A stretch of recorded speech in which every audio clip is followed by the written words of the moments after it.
You're watching Ahmednagar City Channel. नमस्कार, ATV Ahmednagar city channel च्या रणधुमाळी विधानसभेची या विशेष कार्यक्रमात आज मुलाखतीसाठी आपल्यासोबत आहेत अहमदनगर शहरातील एक राजकीय व्यक्तिमत्व ज्यांनी राजकारणासह समाजकारण, शैक्षणिक, सामाजिक, राजकीय सर्व क्षेत्रात आपल्या कार्याचा एक ठसा उमटवलेला आहे. असं व्यक्तिमत्व म्हणजे चंद्रशेखर उर्फ बाळासाहेब बोराटे या नावाने परिचित असलेले आपले या नगरीतील एक उमदं नेतृत्व जे या विधानसभेसाठी इच्छुक आहेत आणि या विधानसभेच्या रणधुमाळीत आज इच्छुक उमेदवार म्हणून बाळासाहेब आज आपण चर्चा करणार आहोत आपल्याशी. ही चर्चा करत असताना आपला जो राजकीय प्रवास आहे तो खूप प्रदीर्घ आहे. म्हणजे आपण 7 वेळा या अहमदनगर शहरात नगरपालिकेपासून महानगरपालिकेपर्यंतच्या प्रवासात प्रत्येक ठिकाणी आपण विजय संपादित केला आणि अहमदनगर शहरातल्या नगरपालिकेपासून महानगरपालिकेच्या कारकिर्दीपर्यंत नागरिकांना सुविधा दिल्या, वेगवेगळ्या प्रश्नावर आपण काम केलेलं आहे. सामाजिक, राजकीय, शैक्षणिक सर्व क्षेत्रात आपलं एक प्रभावी काम आहे. त्या अनुषंगाने या विधानसभेच्या निवडणुकीत आपण इच्छुक उमेदवार म्हणून चर्चेत आहात. राजकीय चर्चेत आपलं नाव अग्रस्थानी आहेत. त्या अनुषंगाने आपण प्रेक्षकांसमोर आपली भूमिका थोडक्यात मांडावी.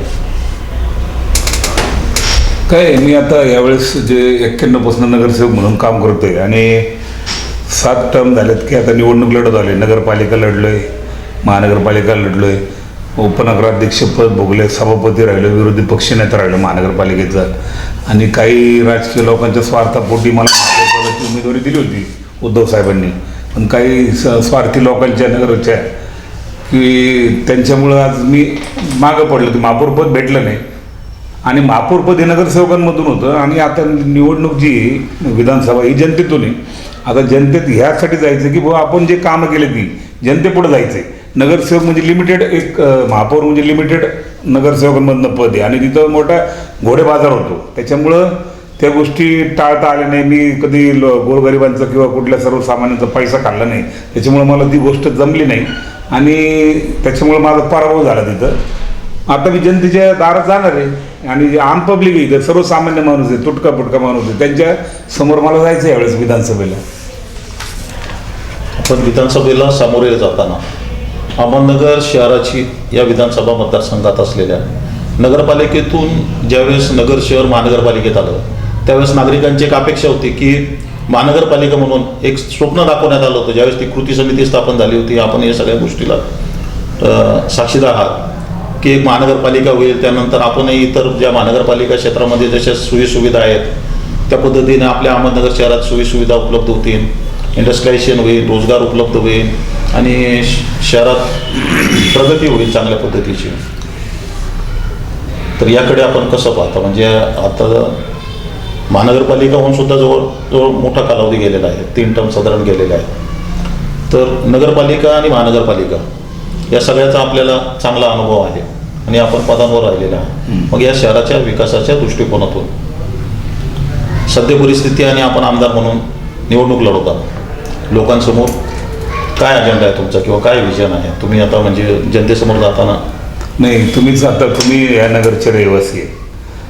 तुमचा जन्म इथं झाला, माझा जन्म इथं झालेला आहे. आपण पाहत आलात की आजपर्यंत नगरची डेव्हलपमेंट का झाली नाही किंवा बार्शीकरांनंतर जो शहराचा विकास खुंटला आहे, जो विकास बार्शीकरांनी केला आणि नंतरच्या कारकिर्दीमध्ये काहीही विकास झालेला नाही आहे. तुम्ही पाहिलं शहरामध्ये की आजही तसंच खेड आहे. म्हणजे ते रस्त्याची अवस्था, लाईटची अवस्था, पाण्याची अवस्था. आज नगरकर एवढे सुखी आहेत पाण्याच्या बाबतीत. म्हणजे दुसरे जे म्हणजे मुंबई असो, पुणे असो, या ठिकाणी त्यांचे धरणं भरत नाही. आपल्याकडे एवढं मोठं धरण आहे मुळा धरण की 26 TMC त्याची क्षमता आहे आणि आपल्याला शहराला वर्षाला 1 ते 1.25 TMC पाणी पूर्ण शहराला लागतं. अशा परिस्थितीत भौगोलिकदृष्ट्या आपण चांगलं आहे. आपल्याकडे ना पुराची भीती आहे ना कसली कुठली वातावरणाची भीती. एवढं शहर भौगोलिकदृष्ट्या चांगलं आहे. मग त्याचं वाटोळं कोणी केलं? या गोष्टीचा सगळ्यांनी विचार केला पाहिजे ना. बार्शीकरांनंतर कोणीच नाही झालेले या शहरामध्ये. नुसते आले, पदं भोगले, पैसे खाल्ले, मोठे झाले, स्वतःचं सगळ्या गोष्टी झालेल्या आहेत आणि त्याच्यामुळे ते विकास खुंटलेला आहे यांचा शहराचा.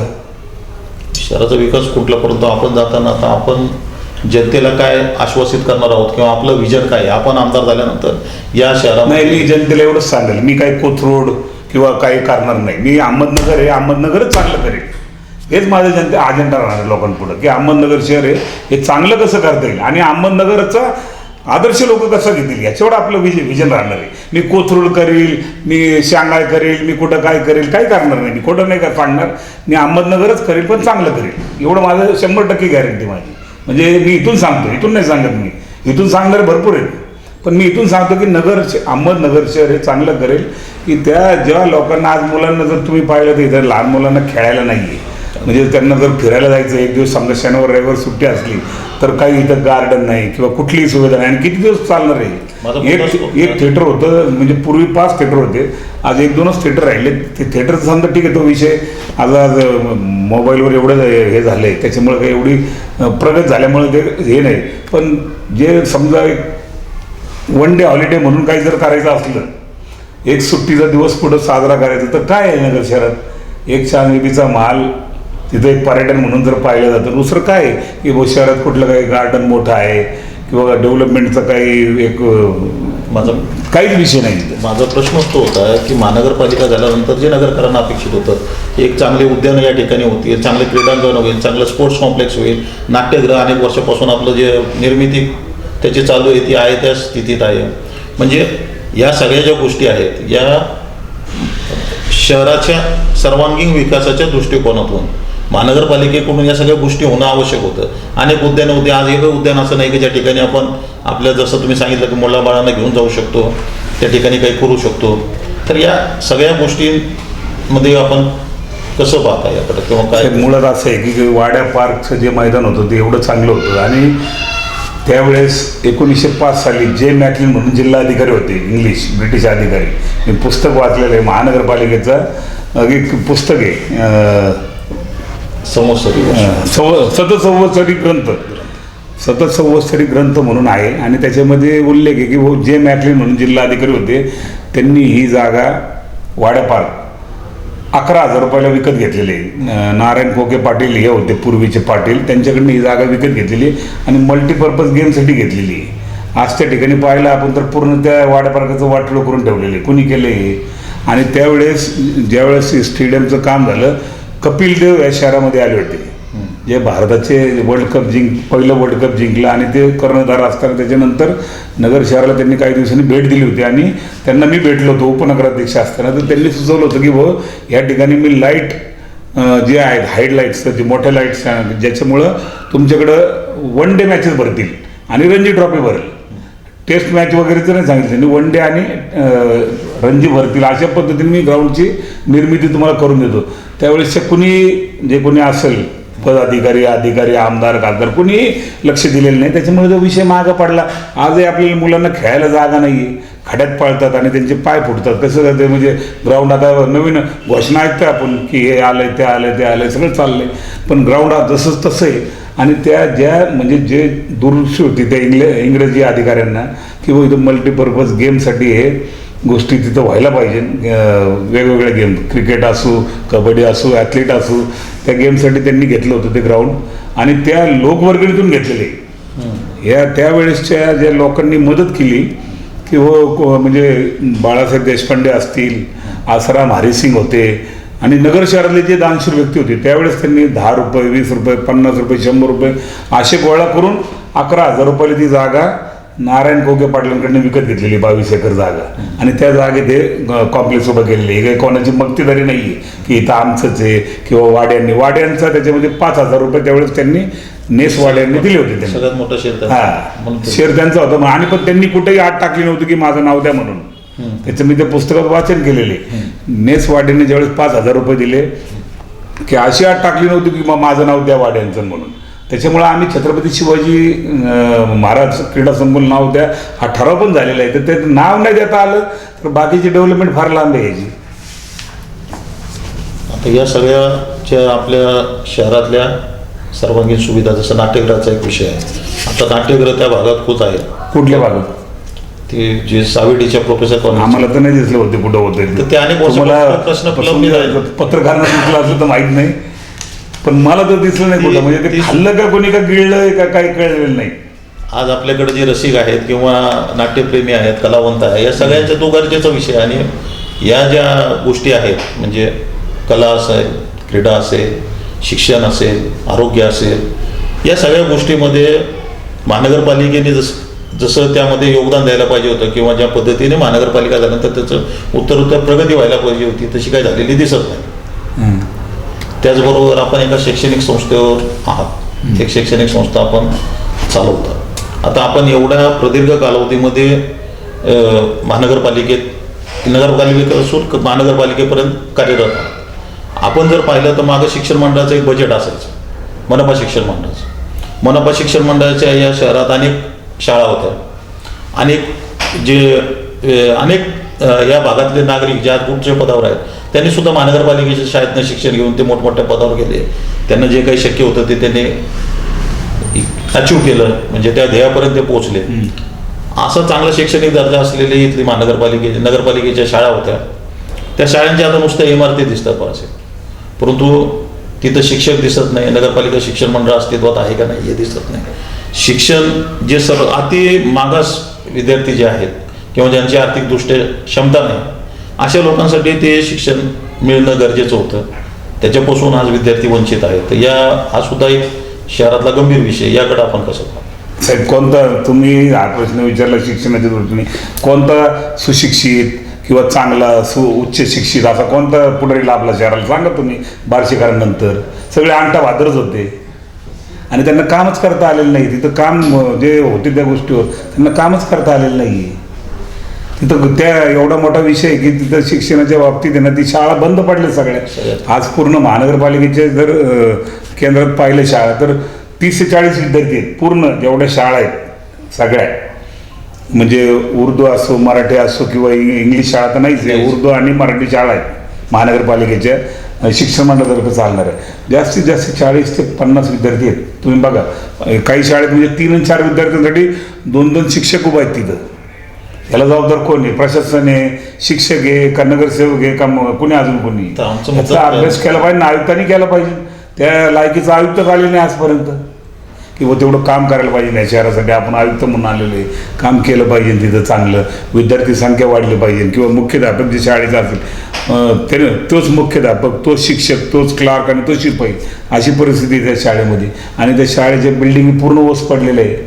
त्याच्यामुळे ते शाळेच्या दर्जाच्या बाबतीत अनेक नागरिकांची एक मानसिकता अशी झालेली की आपला मुलगा जो शिकावतो तो चांगल्या शाळेत शिकाव, कॉन्व्हेंटमध्ये असावा, भाऊसाहेब फिरद्याला असावा, सेंट मायकलला असावं, असं त्यांची भावना झालेली.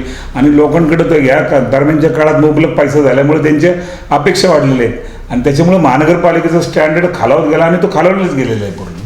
तो दर्जा हे झाला नाही तर आपण जसं सांगतो प्रशासन जेवढं त्यासाठी जबाबदार आहे तेवढेच लोकनियुक्त जे नगरसेवक आहेत. नगरसेवक काय कारणच नाही ना, मला सांगा ना, नगरसेवकांनी कोणाला घरी जाऊन धरून आणायचं का बॉटलला? त्यांच्या आईवडिलांनी ठरवलं पाहिजे नाही बा आपल्या मुलाला एक महानगरपालिकेने स्टँडर्ड सुधारवलं पाहिजे त्यांचं. एक तर तिथले बिल्डिंग चांगल्या पाहिजे, शिक्षण आज ई लर्निंग म्हणजे तुम्ही कॉम्प्युटरवर शिक्षण देत असताना तुम्ही जर खडून असं पायावर लिहित असले तर मग तुमची अधोगती. आज ई लर्निंगवर म्हणजे शिक्षण कुठं चाललेलं आहे आणि जर त्याची दर्जा सुधारवला नाही, ज्या शाळेतले जे पगार घेतात 70-80 हजार 90 हजार रुपये जे शिक्षक महानगरपालिकेच्या शाळेतले, त्यांनी त्याचा दर्जा सुधारला पाहिजे, शिक्षण अधिकाऱ्यांनी सुधारलं पाहिजे, त्याच्यावर आयुक्तांचं लक्ष पाहिजे, त्याच्यावर महापौरांचं लक्ष पाहिजे. नगरसेवक काय करणार आहे? मुलांना धरून थोडे आणणार. आम्ही काय म्हणू शकतो की बा तुमच्या मुलाला आमच्या महानगरपालिकेच्या शाळेत टाका, तिथं स्टँडर्ड चांगलं आहे. कधी म्हणू की ज्या या सुविधा त्यावेळेस येतील त्यावेळेस आम्ही सांगू. आता कसं सांगणार तिथं? अशी की वाईट परिस्थिती की ती शाळा कधी पडेल आणि कधी काय दुर्घटना घडेल आणि आम्ही कुठं सांगणार त्यांना की तुम्ही इथं या? नाही, म्हणजे मला सांगायचं असं आहे की जिल्हा परिषदेच्या सुद्धा ज्या शाळा आहेत त्या सुद्धा ई लर्निंगमध्ये आल्या, त्यांचा सुद्धा दर्जा सुधारला. तर त्या तुलनेत महानगरपालिकेच्या काही शाळा तरी दर्जा सुधारायला पाहिजे होता. हा माझा म्हणजे प्रश्न विचारण्याचा आहे. तेच म्हणलं मी साहेब, तुम्हाला तेच सांगितलं की महापालिकेच्या मुळात आयुक्त तेवढा स्टर्डी असला, काम करणारा असला तर तो पहिले त्याच्यावर लक्ष केंद्रित करेल की व शाळा सुधारल्या पाहिजेत, तुमचं क्रीडांगणं सुधारले पाहिजे, तुमचे दवाखाने सुधारले पाहिजे, तुमचे जलतरण सुविधा त्या बंद पडल्या ते वेगवेगळे जे ॲक्टिव्हिटीज आहेत चालणाऱ्या महानगरपालिकेतर्फे ह्या सुधारल्या पाहिजे. याच्याकडे लक्षच नाही आहे. रस्ते नाही नीट, तुमच्या लाईट नाही, तुमचं पाणी नाही, तुमच्या कुठल्या ड्रेनेज व्यवस्था नाही. आज पण या शहरामध्ये अजून म्हणजे आपण म्हणतो देश स्वतंत्र होऊन 75 वर्ष झाली, पण अजून आपण त्याच्यावरच भांडतोय. आणि आपण तुलना कोणाशी करतो? औरंगाबाद किती सुधारलं, नाशिक किती सुधारलं, पुणे किती सुधारलं. आणि मग नगरला कोणी थांबवलं होतं का? कुणी थांबवलं? मग नगरला थांबवलं कोणी? याचं संशोधन नगरकारणी केलं पाहिजे. ह्याच्यासाठी आज एक चांगल्या सक्षम माणसाची गरज आहे की वो जे काहीतरी या शहरासाठी करू शकतो. उगाच नाहीतर मी काहीतरी वेगळंच करून दाखवून शांघाय करीन, कोथरूड करीन, हे करीन, काही करणार नाही. नगर आहे, अहमदनगरच ठेवू आणि त्याला चांगलं करू, त्याला एकदम सुंदर आणि स्वच्छ करू. याच्यावर आमचं फ्युचर हे राहणार आहे. बरोबर. त्याच पद्धतीने आरोग्याचा जो प्रश्न आहे बाळासाहेब, तो सुद्धा गंभीर आहे. आणि इतर महानगरपालिकेच्या तुलनेत मल्टी स्पेशालिटी हॉस्पिटल्स त्या ठिकाणी आहेत. आज आपल्याकडं एकही असं हॉस्पिटल नाही महानगरपालिकेचं ज्या ठिकाणी जाऊन नगरकर सर्व सुविधा त्यांना मोफत मिळतील किंवा योग्य दरात मिळतील. अशी कोणतीही सुविधा आजपर्यंत झाली नाही. काही दिवसांपूर्वी ते CT स्कॅनचं मशीन आलं होतं, ते पाण्यात भिजत पडलं होतं. त्याच्यानंतर मग ते एका संस्थेबरोबर टायप करून महानगरपालिकेने ते CT स्कॅनचं मशीन हे केलं, परंतु ते आजही लोकांना पाहिजे तसं त्या ठिकाणी काही असं. अहो साहेब, या ठिकाणी दवाखान्यात होतं लांब राहिलं. या ठिकाणी 84 साली देशाचे पंतप्रधान एवढे मोठे नेते अटलजीच्या हस्ते या ठिकाणी जी ब्लड बँक आहे त्याचं उद्घाटन झालं. ती ब्लड बँक बंद करायला निघली होती प्रशासन. मी त्या ठिकाणी पाठपुरावा केला. राजेंद्र शिंगणे आरोग्यमंत्री होते, त्यांच्याशी पाठपुरावा केला आणि मग ती ब्लड बँक बंद नाही होऊन दिली. नाही तर अधिकाऱ्यांनी ही ब्लड बँक विकली होती एका हॉटेल मालकाला की बाबा ही ब्लड बँक चालवायला गेली. की ज्या ब्लड बँकेत आज आपल्याकडं महानगरपालिकेमध्ये 100 रुपयाला बॉटल भेटत होती, त्या ठिकाणी आज बाकीच्या बाजारात म्हणजे ज्या खाजगी ब्लड बँक आहेत तिथं 1500 रुपयाला भेटते. आज ठीक आहे, त्यांनी रेट वाढवले प्रशासनाने, 500 रुपये केले, तरी देखील 1000 रुपये, 500 आणि 1000 रुपये याच्यामध्ये डिफरन्स आहे. आज अहमदनगर महानगरपालिकेच्या ब्लड बँकेमध्ये रक्ताची बॉटल भेटते 500 रुपयाला आणि खाजगी ब्लड बँकमध्ये भेटते 1550 रुपयाला. ही जे 1000 रुपयाचा फरक आहे. आणि सर्वसामान्यांना ते ब्लड पोचत होतं, ती गरज होती त्या लोकांची. ब्लड काय ते काय थम्सअप आहे का पेप्सी कोला आहे प्यायचं म्हणून आपल्याला, तर ती ब्लड होतं आणि लोकांना ते भेटायचं. आणि त्याच्यासाठी मी पाठपुरावा केला, नाही तर ही ब्लड बँक विकली गेली होती. तर हा जो प्रश्न आपण उपस्थित केला तर याच्यावरून असा एक त्या अनुषंगाने असा प्रश्न आहे की जसं आता हा प्रश्न आपण संघर्ष करून सोडवला प्रशासनाशी, त्याच पद्धतीने वारंवार आपण कोणत्याही प्रश्नावर महापालिकेत असतील किंवा शहराच्या अनेक विषयावर असेल आपल्याला संघर्ष करावा लागतो. म्हणजे प्रशासन त्या बाबतीत सकारात्मक नाही का आपल्याला संघर्ष करावा लागतो? म्हणजे नेमकं त्यातलं नाही, प्रशासनात त्यांचं काहीच घेणं नाही. त्यांना माहिती आहे अधिकाऱ्यांना की 3 वर्ष आपल्याला इथे यायचे, रखडत खडखडत जायचं, पैसे खा, भरपूर मोठे व्हा आणि निघून जायतून. त्यांना शहराशी काही घेणं नाही. त्यांचा ना जन्म इथं झालेला आहे या शहरात, ना त्यांचा मृत्यू या शहरात होणार आहे. ते पैसे खायला आलेले तिथं, पैसे देऊन येतात वरती आणि पैसे खायला येतात इथं, भरमसाठ पैसे खातात आणि निघून जातात.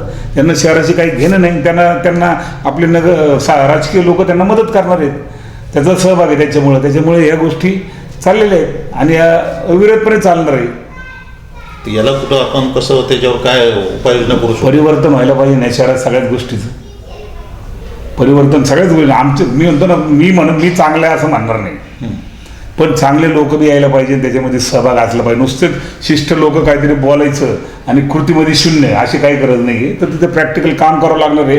या शहरासाठी वेळ द्यावा लागणार आहे. नुसतंच तुमची लेखणी बी चालणार नाही, नुसतंच तुमचा मीपणा किंवा शिष्टपणा चालणार नाही. तिथं काम करावं लागणार प्रॅक्टिकल रस्त्यावर. आणि त्यासाठी चांगले अधिकारी, चांगले नगरसेवक, चांगले सगळ्याच गोष्टी झाल्या तर या शहराचं कुठंतरी विकास होणार आहे. नाहीतर आहे तसं चाललेलं आहे आपलं, आम्ही ऐकतच आलेलं आहे, चक्र चालू आहे आमचं. आता 50च्या पुढे गेलं वय, पण अजून डेव्हलपमेंट काही दिसत नाही आहे शहराची, ऐकतच आहे. आता नागरी सुविधांच्या बाबतीत हे तसंच आहे की त्या कोणत्या एजन्सीला काम दिलेलं त्या लाईटचं, ते लाईटीचं काही उजेडाचं नाही. त्यावेळेस मीच विरोध केला होता. शहरात सगळ्या अंधार आहे. त्यावेळेस मीच सगळ्यात पहिले लेखी विरोध केला होता की ज्या गोष्टी तुम्ही जे 7 कोटी रुपयामध्ये काम करता, महानगरपालिका प्रशासन आणि काही राजकीय लोक त्याला हाताशी धरून, काही राजकीय लोकांनी 32 कोटी रुपयाला त्याला ते टेंडर दिलेले. त्यावेळेस काही लोकांनी माझ्यावर काही पिसोळ सोडले होते की बाळासाहेब बोराटे विरोध करतो प्रत्येक चांगल्या कामाला, तर मी त्यांना ते हेच सांगत होतो की बहुत 60 वॅटच्या लाईटी पहिले लागलेल्या होत्या. आज ज्या कॉन्ट्रॅक्टरने लावले ई स्मार्ट जी एनर्जी स्मार्ट कंपनी आहे त्यांनी 30 वॅटच्या लावलेल्या आहेत. आम्ही त्यावेळेस म्हणतो की 60 वॅटच्याच लावा. आणि कुठेही नागरिकांची मागणी नव्हती की तुम्ही पॉवर सेव्हिंग करा म्हणून. हे कोणाची आयडिया आहे? या त्यावेळेसचे जे उपायुक्त आहे, आज जे आयुक्त म्हणून काम करतात आणि त्यावेळेस उपायुक्त म्हणून त्यांनी प्रस्ताव दिलेला आहे डांगेंनी. मी त्यावेळेस विरोध केला होता, पण त्याच्यामध्ये मोठा भ्रष्टाचार झालेला आहे. मी सांगत आलेलो आहे 7 कोटीमध्ये 7 वर्षात काम झालं असते. आता 7 वर्षामध्ये हे काम 32 कोटी रुपयामध्ये जाणार आहे. म्हणजे 25 कोटी कोणाच्या घशात जाणार आहे? कोणत्या राजकीय लोकांच्या घशात जाणार आहे? कोणत्या आयुक्तांच्या घरी जाणार आहे? सांगा, त्यांनी खुलासा करावा. मी विरोध केलेला आहे लेखी, कारण ही कंपनी चंदीगडमध्ये आणि गुजरातमध्ये ब्लॅकलिस्टेड केलेली. मी लेखी त्यांचे जे तिकडचे दाखले आणून त्यांना जोडून दिले होते. पण एवढं जर खायचंच ठरल्यावर इथं काय माझे एकटे पुढं काय चालणार? म्हणजे माझ्या पत्रापुढं काय चालणार यांना पैसे महत्वाचे आहेत. म्हणजे शहराच्या विकासापेक्षा इतर गोष्टी पैसे महत्वाचे आहेत त्यांना, पैसे महत्वाचे आहेत. म्हणजे आणि त्याला राजकीय लोकांचं पाठबळ आहे. त्यांना माहिती की पैसे नसले तर पुढे संघर्ष करता म्हणजे आपला आरोप असा आहे की राजकीय पाठबळ असल्यामुळे प्रशासन आणि ते सगळे मिळून ते आर्थिक भ्रष्टाचार प्रशासनाला राजकीय पाठबळ भेटल्यामुळे नाही, ते यांची ताकद आहे का हो? या आयुक्ताची ताकद आहे का एवढे पैसे खायची, एवढे बोगस कामं करायची? एवढे कुणी पण एवढे बोगस काम करू शकतो का? की जे 7 कोटीमध्ये काम होणार ते तुम्ही 32 कोटीमध्ये देऊ शकता का? जी जागा 25 लाखात विकत घेतलेली कोणी जे त्या मालकानी, ती 32 कोटी रुपयाला तुम्ही स्मशानभूमीसाठी देऊ राहिले विकत घ्या. महापालिका घ्यायला लागली. पैसा का तुमच्या घरचा आहे का म्हणा? जनतेचा पैसा आहे. त्यावेळेस आम्ही विरोध केला. त्यावेळेस तत्कालीन जे कोणी होते अधिकारी त्यांनी मला बोलून घेतलं आणि म्हणले याला विरोध करा, नाही तर 32 कोटी रुपये हे त्या राजकीय लोकांच्या, त्या बिल्डरच्या आणि त्या आयुक्तांच्या घशात जाणार आहेत म्हणून मी लेखी विरोध केला. आणि त्याच्यानंतर सगळ्या संघटना उतरल्या माझ्याबरोबर. म्हणजे मीच एकट्याने विरोध केला असं नाही, सगळ्यांनी विरोध केला त्याला. मी पहिले केला आणि नंतर ज्यावेळेस ही गोष्ट सगळ्यांच्या निदर्शनास आली की भाऊ ही खरंच भयानक गोष्ट आहे, मग सगळ्यांनी त्याला विरोध केला मोठ्या प्रमाणात. आता ह्या सगळ्या भ्रष्टाचाराची शृंखला खूप मोठी आहे. त्याच्यातनं आता आपण मूळ मुद्द्याकडे येऊ. आपण या विधानसभेच्या निवडणुकीसाठी इच्छुक आहात. तर आता आपण पक्ष जो आहे आपला शिवसेना, आणि शिवसेना आता यांच्याबरोबर आहे महाविकास आघाडीबरोबर. तर आता आपल्याला उमेदवारीच्या संदर्भामध्ये पक्षश्रेष्ठींशी किंवा महाविकास आघाडीतील कोणत्या नेत्याशी काही आपली चर्चा वगैरे झालेली आहे? नाही, भेटीगाठी नाही झालेल्या अशा. मी एवढा मोठा नाही की नेत्यांकडे जाऊन भेटू शकतो. मी साधा माणूस आहे. त्याच्यामुळे मी जनतेतून मागणी केली की भाऊ मला उमेदवारी द्या. आता तिथं पक्षाकडं आमच्या पक्षाची जी सिस्टीम आहे, जिल्हा अध्यक्ष, शहराध्यक्ष, जिल्हा अध्यक्ष, संपर्क प्रमुख यांच्याकडे आता नाव देत चाललंय. भाऊ आता पुढं काय घडतंय. पण आता महाविकास आघाडीमध्ये जर आपण पाहिलं तर शिवसेना, राष्ट्रवादी आणि काँग्रेस हे तिन्ही पक्ष आहेत. आणि आपला जो राजकीय प्रवास आहे त्या राजकीय प्रवासात सगळ्याच पक्षाशी आपण संबंधित राहिला. मागच्या राजकीय प्रवासात आपण सगळ्या पक्षांमध्ये राहिले. हां, तर या सगळ्या गोष्टींचा तुम्हाला या उमेदवारी मिळण्यामध्ये काही मदत होईल किंवा त्याकडे आपण कसं पाहू? हो, आता शेवटी कसे मेरिटवर पाहणार आहेत ते. काय झाले, मधल्या ज्या फुटाफुटीचं राजकारण झालं, पक्ष जे फुटले, शिवसेना फुटली, राष्ट्रवादी फुटली, काँग्रेस काही प्रमाणात फुटली, त्याच्यामुळे जे दुष्परिणाम झालेले त्यामुळं ते वरचे पण आता एकदम कोणाच्या भावनेच्या भारत जाणार नाही की याच्याकडे लय पैसा आहे याला उमेदवारी द्या, हा खूप गोड बोलतो म्हणून याला उमेदवारी द्या, याचं काही होणार नाही.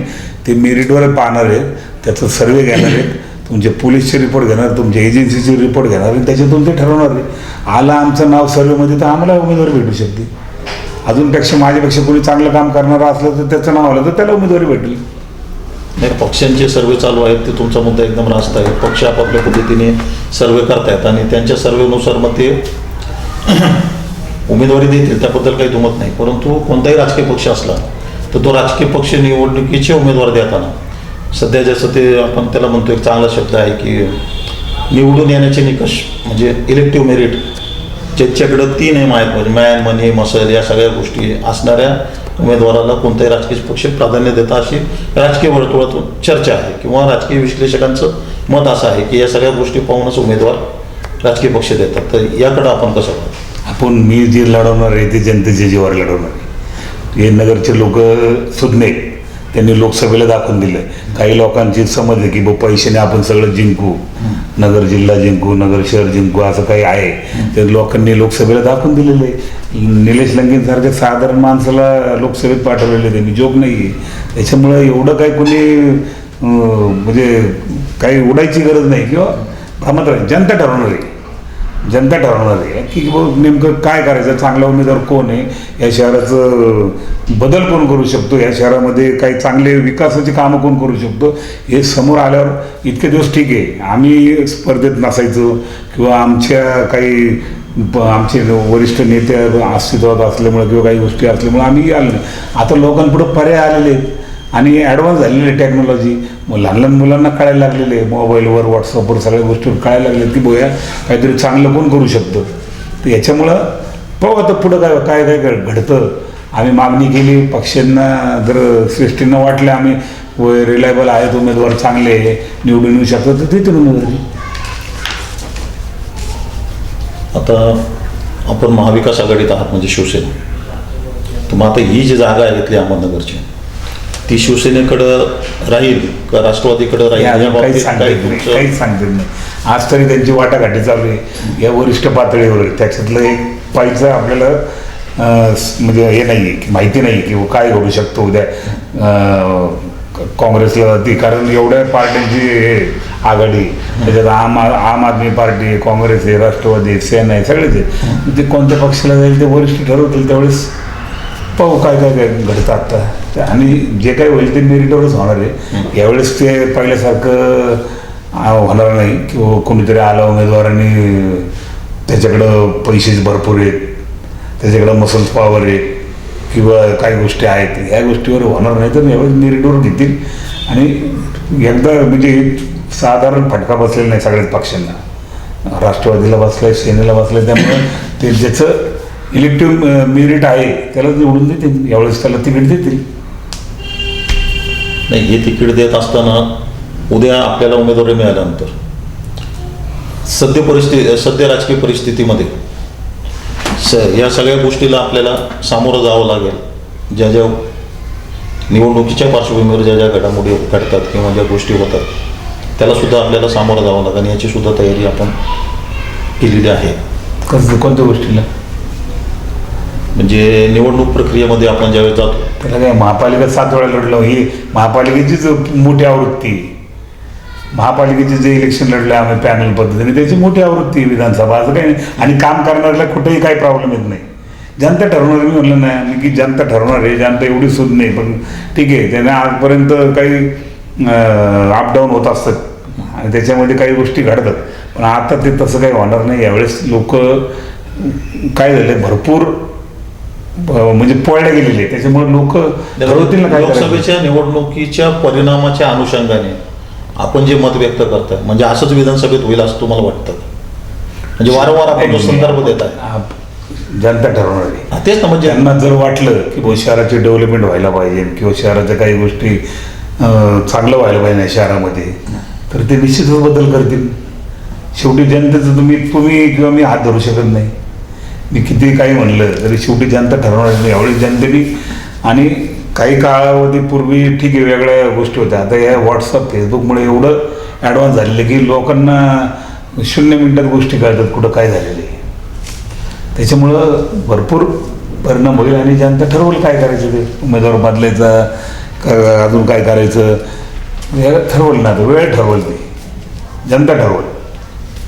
आता इच्छुक उमेदवारामध्ये आपण सगळेच उमेदवार आता बरोबरच फिरतात, म्हणजे जे इच्छुक उमेदवार आहात आपण त्याच्यामध्ये आता जे दुबार मतदार नोंदणीचा जो विषय आहे तो आपण प्रशासनासमोर मांडला, तर त्यामध्ये कुठपर्यंत यश आलं किंवा नेमकं त्यात काय? नाही ती तर टेक्निकल बाजू. खरं तर हे प्रशासनाने केलं पाहिजे. हे कामं उमेदवारांनी किंवा त्या इच्छुक उमेदवारांनी किंवा नागरिकांनी द्यायचीच गरज नाही. तुम्ही एकीकडे तर देशाचं निवडणूक आयोग सांगतं की पारदर्शीपणे निवडणूक पार पाडायची, मग तुमच्या हाताने हे कामं का घडत नाही? त्या अधिकाऱ्यांनी सांगावं लागतं आम्हाला, नाही तुम्ही कशाला ऑब्जेक्शन घेता म्हणून. अरे तुझं काम आहे, तू कर ना बाबा. TN सेशन नंतर हे कोणते आणि इतके भांगार इथले बोगस अधिकारी आहेत की किती दिवस झाले त्यांनाच बसवायचे इथं नगरचे, की त्यांना निवडणूक आयोगाचे निवडणूक प्रतिनिधी म्हणून नेमतात. त्यांना काम ची इच्छा नसली, त्यांना नीट बोलता येत नसली नागरिकांची, त्यांना नागरिकांचं समाधान करता येत नसलं तर यांनी नोकरी सोडून दुसरीकडे बसवा ना. निवडणूक नका ना तुम्ही हे करू. जे पारदर्शीपणे निवडणूक लढवायची उद्या द्या ना निवडणूक, लोकांच्या मनानुसार उद्या ना, तुमच्या मनानुसार नका ना होऊन देऊ. हे नावं दुबार का आलेले आहेत, कुठले आले? मग यांचं काम आहे ना, ॲपवर ज्यावेळेस तुम्हाला आम्हाला कळतं, तुम्हाला आम्हाला कळतं ॲपमध्ये की दुबार नाव आहे आणि प्रशासनाला कळत नाही, मग यांना निवडणूकच पैसे खाऊन करायचे असेल, यांना जिल्हाधिकारी असेल किंवा निवडणूक अधिकारी असेल त्यांना पैसे खाऊन निवडणूक करायची असेल, त्यांनी चांगल्या पद्धतीने निवडणूक प्रक्रिया पार पाडली पाहिजे ना, की ज्याच्यापासून लोकांना मन मोकळेपणाने त्याचं वातावरणात त्यांना मतदान करता यायला पाहिजे. हा जो मुद्दा आहे दुबार मतदार नोंदणीचा, तो एका माहिती अधिकार कार्यकर्त्याने तो मुद्दा काढला आणि त्यानंतर तो मुद्दा स्प्रेड झाला. त्याचं कारण असं होतं की ते त्यांनी काय केलं, नाही असं काही झालं. मी सांगतो तुम्हाला, आम्ही ते ॲप पाहिलं, लोकसभेला ते ॲप वापरत होते जे उमेदवार, सुजयदादा विखे वापरत होते, निलेश लंके पण वापरत होते. आम्ही ते ॲप पाहिलं आणि त्या ॲपमध्ये क्लिअर सगळं दिसतंय, तुमचे दुबार नावं कोणते, तुमचे सगळं ती ॲपमध्ये दिसतंय. जे खाजगी एजन्सीनी निर्माण केलेले आणि ते त्या उमेदवारांनी दिलेले आणि त्या उमेदवारांनी कार्यकर्त्यांनी दिलेले, त्याच्यामध्ये क्लिअर दिसत होतं. कुठल्या माहितीच्या अधिकारापेक्षा त्याच्यावर क्लिअर दिसत आणि आम्ही त्यांना दाखवलं ना ते. आणि हे आम्ही स्वतः गेलो होतो, त्या तहसीलदारांशी बोललो की बघ साहेब असा विषय. ते म्हणले निवडणूक आयोगाकडे आम्ही ॲपची मागणी केली, तुम्ही ज्यावेळेस नावं डबल झाले की फिल्टर होतं, तुम्ही जर नावं टाकले तर ते फिल्टर व्हायला पाहिजे. तर त्यांनी सांगितलं की आम्हाला निवडणूक आयोग ते ॲपच देत नाही. का नाही मग त्या निवडणूक आयोगाला हे करायचं? तर तुम्हाला समजा एक एकच आहे, मग एकच नाव यायला पाहिजे ना. तुमचं नाव इथं भिंगारला, सावडीला काय गरज काय आहे का तुम्हाला 3 नावाची? बाळासाहेब बोराटे माळवाड्यातच पाहिजे, तो भिंगारला पाहिजे, नालेगावात पाहिजे, काही गरज नाही ना. आमचं तेच म्हणणं होतं की भाऊ तुम्ही जेव्हा ॲप आणा, फिल्टर करा, एकाला एकदम चांगली निकोप प्रक्रिया राबवा ना. या अधिकाऱ्यांना काय, यांना काही घेणं नाही. यांना वाटतं कोणाकडे उमेदवाराकडून काही चिरीमिरी भेटली आपलं खायचं काय पाहिजे तिकडं का ना. मग आपण जनतेची इच्छा जरी असतं ना, परिवर्तन करायची इच्छा असली तरी घडत नसलं त्याला हे पण कारणीभूत आहे. निवडणूक पूर्ण पारदर्शक पद्धतीने व्हावी यासाठी आपण इथपर्यंत तक्रार केलेली आहे. जर याच्यात काही नाही झालं तर करायला लागलेत.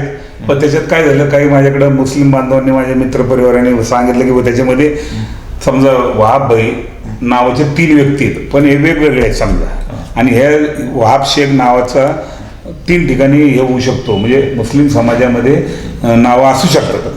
तसं आमच्या हिंदू समाजामध्ये कसं सगळे वेगवेगळे नावं आहे अशी अडचणी. वहाब शेख, तर मी त्यांना काय सुचवलं की तुम्ही फोटो आयडी द्या. एका जणाचं जर 3 ठिकाणी 3 माणसाचं नाव एक असलं आणि नोटीस एकालाच आली, दोघांना नोटीस आली नाही, ज्या एकाचं नाव नोटीस आली त्याचंच नाव राहिलं, ज्यांचे 2 जणांची नाव कट होतील कारण त्यांचा आधार म्हणजे आयडेंटिटी कार्ड नंबर वेगळा आहे. तर तुम्ही त्याचा फोटो आयडी द्या आणि ते व्हेरीफाय करून तुम्ही तुमचे नाव ठेवून घ्या. हा त्याला एक मार्ग आहे. मग आम्ही सुचवलं तिथं आता तहसीलदारांना. चांगली सूचना केली आपण. आता सध्या जी आपण परिस्थिती पाहतो शहराची, याच्यामध्ये वाढती गुन्हेगारी, चेन स्नॅचिंग, अनेक म्हणजे महिला सुरक्षेचा जो प्रश्न आहे, आणि रोज आपण सायनदैनिक पाहिलं की ते 2-4 बातम्या ज्या आहेत त्या सगळ्या याच असतात की आज या ठिकाणी चेन स्नॅचिंग झालं. म्हणजे एक दिवशी तर असं झालं, परवा आमच्या घरासमोर राहिले ते शनी ओसवालताई मुकेशची आई जी आहे ती आमच्या घरासमोर राहिले आणि त्या सकाळी दर्शनाला चालल्या होत्या. तर चेन स्नॅचिंग, आणि ते सगळ्यात पहिले मंदार मुळे नावाचं ज्याच्याकडे CCTV आहे, मला ते फुटेज आणून दिलं. मी आपले इथले दराडे साहेब आहेत PI, त्यांच्याशी बोललो. त्यांनी त्यांची आता चालू तपास चालू आहे, शोध मोहीम चालू आहे, आणि ती व्हिडिओ पाहिली. बाईकवर 2 हेल्मेट घालून आलेलं. तर ते आणि सगळं ते इतकं सिस्टमॅटिक त्यांनी ओढून दिले त्याचे की काय त्याला भर दिवसा सकाळी 8:30-9 वाजता. म्हणजे सुरक्षित नाहीच आहे ना, याचं ते उदाहरण आहे ना. 8:30-9 वाजता भर बाजारात तुमची चैन मंगळसूत्र वाढलं जातं, याच्यापेक्षा असुरक्षित काय आहे नगरमध्ये? त्याच दिवशी महाविद्यालयाची एक युवती आहे, तिला कोणीतरी बळजबरीने गाडीत घेऊन चालवतो तारापूर भागाचे महाविद्यालय त्या ठिकाणून. 2 महिलांनी त्या विद्यार्थिनीला त्याच्यापासून वाचवलं आणि त्या गुंडापासून त्याचं संरक्षण केलं. त्याच दिवशी एक घरामध्ये दरोडा पाडला. एकाच दिवशी घडलेल्या 3 घटना पूर्ण अर्धापातीच बातमी आहे. म्हणजे शहरात वाढती गुन्हेगारी जी आहे याच्या संदर्भामध्ये आता हा विषय या अनुषंगाने घेतला की आंदोलनं झाली, सगळे झालं, त्याच्यानंतर पुढं काय? या शहरात महिला सुरक्षित नाहीत, या शहरात गुन्हेगारी फोफावते, या शहरामध्ये जिल्ह्यामध्ये ज्या काही घटना घडत आहेत गुन्हेगारी प्रवृत्तीच्या किंवा अवैध व्यवसायाच्या अनुषंगाने तुम्ही सुद्धा आंदोलन केलं, खासदारांनी आंदोलन केलं, पण त्या अनुषंगाने कुठं काय असं तुम्हाला बदल झालेला दिसतोय का? साहेब, त्याला अधिकारी पण चांगले पाहिजे. मला सांगा, काही दिवसापूर्वी इथं विश्वासराव नांगरे पाटील होते ना, कृष्णा प्रकाश होते, त्यावेळेस का नव्हती अशी घडत घटना? त्यावेळेस ते अधिकारी होते ना, त्यावेळेस थर कापायचे ना नगरकर म्हणण्यापेक्षा गुन्हेगार सर्वसामान्य खूप आनंद होतो. गुन्हेगार कसे थर कापायचे. मग आता काय झालं? मग त्याला काय कारणीभूत काय आहे? SP कारणीभूत आहे का? असू शकतो. त्या गोष्टी त्यांनी प्रशासनाने सुधारणा केली पाहिजे की तेवढं ते नुसते असे मी पाहिलेले ते कृष्ण प्रकाशला पाहिलं की म्हणजे सगळे लाईन दोरी द्यायचे चांगले मी म्हणणारे बाई होते, आजची बाई आजचे जे बाई आहेत, येस, ते बाई लोक एकदम न्याव होऊन जायचे तिथं. मी पाहिलेले तिथं फार लोटांगण घालायचे तिथं. कृष्ण प्रकाश साहेब आले की चांगली मी म्हणणारे. त्यासाठी या गोष्टी आता प्रशासनाने ठरवल्या पाहिजे की आपण किती त्याला हे करायचं, लोकांना त्रास द्यायचा किंवा आपण लोकांचं संरक्षण करायचं का यांच्या आदेशावर चालायचं, कोणाचे जे कोणी आहे. वाढती गुन्हेगारी या ज्या गोष्टी आहेत याचा सुद्धा निवडणुकीवर परिणाम होऊ शकतो का? याच्याकडे मग लोकांमध्ये तीच भावना निर्माण जे झाली. दहशतीचं वातावरण आहे किंवा गुंडगिरी वाढतीये, शहरात क्राईम वाढतोय, मर्डर होत आहेत, अनेक गोष्टी घडत आहेत. होणार ना, निश्चित निवडणुकीत त्याचा परिणाम होणार ना. लोकांच्या भावना जे जातात. आता लोक एक बोलत नाही, सायलेंट वोटर आहे, ते बोलत नाही. आता ते काय लोकांना इतकी म्हणजे ह्याच्या पलीकडे गेले ते आता ते दाखवतील, ते येणाऱ्या निवडणुकीतच दाखवतील. या येणाऱ्या निवडणुकीमध्ये आता हा जो विषय चालू आहे मराठा आंदोलन आणि बहुजन, तर या सगळ्या गोष्टींचा या विधानसभेच्या निवडणुकीवर काय परिणाम होऊ शकतो? काय आपलं त्याची एवढी आयडिया नाही आपल्याला, त्याची एवढी काय त्याच्यात काय घडू शकतं म्हणजे काय असं ह्याच्या पलीकडे इतके प्रश्न आहेत या शहरामधले. आरक्षणाच्या पलीकडे एवढे प्रश्न आहेत या शहराचे आणि वर्षानुवर्ष चालत आले. त्याच्यामुळे ते आरक्षण हा मुद्दा मागणी करणं किंवा न देणं हा शासनाचा भाग आहे. त्याच्यामुळे या शहराच्या प्रश्नावर त्याचा परिणाम होईल की नाही हे आत्ता म्हणजे मला तरी सांगता येणार नाही. आता 4-5 दिवसापूर्वी आपल्या शहरामध्ये एक राजकीय लोकप्रतिनिधींनी येऊन जे वक्तव्य केलं त्यावरून शहरात तणाव निर्माण झाला आणि त्याच्यावरून परत संपूर्ण राज्यातच त्या गोष्टीचे पडसाद उमटत आहे. तर या गोष्टी ज्या घडत आहेत याच्याकडे आपण कसं पाहता किंवा हे कुठं थांबलं पाहिजे? काय केलं थांबलं पाहिजे म्हणजे पोलिसांनी थांबवलं पाहिजे की तुम्ही साधं किरकोळ कुठं काही भांडणं झाले तर स्वतः पोलीस ॲपेअर होऊन त्यांना तुम्ही गुन्हा दाखल करता. शहरात काही घटना घडली तर आत्तापर्यंत पाहत आलेलो आम्ही की पोलिसांनी स्वतः फिर्यादी झाली त्याच्यामध्ये. महानगरपालिकेत महासभेत जरी भांडणं झाले तरी तिथं पोलीस स्वतःहून फिर्यादी झालेले आहेत. मग इथं त्यांना पोलिसांना का फिर्यादी होता आलं नाही? जे कोणी बोललं की काय जे काय घडलं तिथं मी ऐकलं ते त्याच्यात पोलिसांनी फिर्यादी व्हायला पाहिजे होते ना. मग का नाही झालेले याचं उत्तर पोलिसांनी द्यायला पाहिजे. खरं तर आज नागरिकांनी विचारायची वेळ आली की तुम्ही महासभेत जर महापौर विरुद्ध नगरसेवक किंवा नगरसेवक विरुद्ध प्रशासन भांडण झालं तर स्वतःहून फिर्यादी झालेले आम्ही पाहिलेले. आम्ही 35 वर्ष या सभागृहात राहिलेलो आहे. ते स्वतःहून फिर्यादी झालेले तिथं. मग ह्या अशा जर घटना घडतात शहरामध्ये एवढ्या की ज्याच्यातून काहीही घडू शकतं. मग त्यावेळेस प्रशासन पुढे गेलं होतं की तुम्ही त्यांच्यावर गुन्हा दाखल करायला पाहिजे नव्हतं. त्यांनी कोणी नाही का नाही केलं? मग याचा पोलीस प्रशासनाने जाब द्यायला पाहिजे खरं तर. आणि हे आम्हाला प्रश्न विचारण्यापेक्षा तुम्ही ना त्यांना सविस्तर विचारा की तुम्ही का नाही त्यांच्यावर गुन्हा दाखल केला.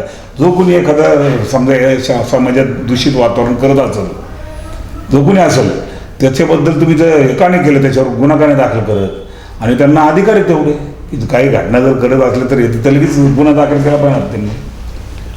तर ह्या सगळ्या गोष्टी ज्या आहेत येणाऱ्या निवडणुकीवर परिणाम करणाऱ्या आहेत. तर या सगळ्या गोष्टी कुठेतरी थांबल्या पाहिजेत आणि याच्यासाठी आपण उमेदवार म्हणून या शहराचे लोकप्रतिनिधी म्हणून अनेक वर्ष आपण लोकप्रतिनिधित्व केलेलं आहे. तर याकडे आपण कसं पाहता किंवा हे कुठं थांबलं पाहिजे, याच्या काय उपाययोजना केल्या पाहिजे? आता काही लोक ठरवतील ना. शेवटी आता पुढच्या महिन्यात निवडणूक लागणार आहे, आचारसंहिता लागेल आणि होईल त्यावेळेस लोक ठरवतील. लोक सुज्ञ आहेत, एवढेच त्यांच्या याच्यावरती गेलेल्या सगळ्याच गोष्टी म्हणजे डेव्हलपमेंटचा तुम्ही शहरात खड्डे पाहिले कुठलेही तर काही त्याचा विषयच नाही आहे. म्हणजे आपल्याला भीती वाटते टू व्हीलरवर चालायची की नको भाऊ टू व्हीलर पडलं तर हातपायच मोडणार मोडले तर लवकर जुडणार नाही. त्याच्यामुळे आता लोक ठरवतील सुज्ञ लोक आहेत यावेळेस पाहू काय काय घडतं पुढं. आपण इच्छुक उमेदवार आहात. आता शेवटचा प्रश्न तुम्हाला हा विचारतो की आता हे सगळं आपलं महाविकास आघाडी आहे, आपण शिवसेनेचे पदाधिकारी आहात, लोकप्रतिनिधी आहात, तर उद्या जर समजा उमेदवारी इतर पक्षाला गेली तर आपली भूमिका काय असेल त्यामध्ये? पाहू ना पुढे ठरवू सगळे कार्यकर्त्यांशी बसून ठरवू. इतक्या लवकर त्याच्यावर हे करणं आज तरी होणार नाही की निर्णय काय घ्यायचा. तर पाहू पुढं भविष्यात काय काय घडतं. आता जसे जसे दिवसावर दिवस जाणार आहे. हा काही राजकारण म्हणजे पूर्व प्री प्लॅनिंग कार्यक्रम नाही आहे. तर दिसेल पुढं काय काय घडतं ते होईल पाहू. चला, आपल्याला विधानसभेच्या उमेदवारीसाठी ATV सिटी चॅनलकडून खूप खूप शुभेच्छा. धन्यवाद. आपण अत्यंत मनमोकळ्या गप्पा मारल्या आणि आपल्या सगळ्या भावना या ठिकाणी व्यक्त केल्या. ATV सिटी चॅनलतर्फे आपलं खूप खूप धन्यवाद.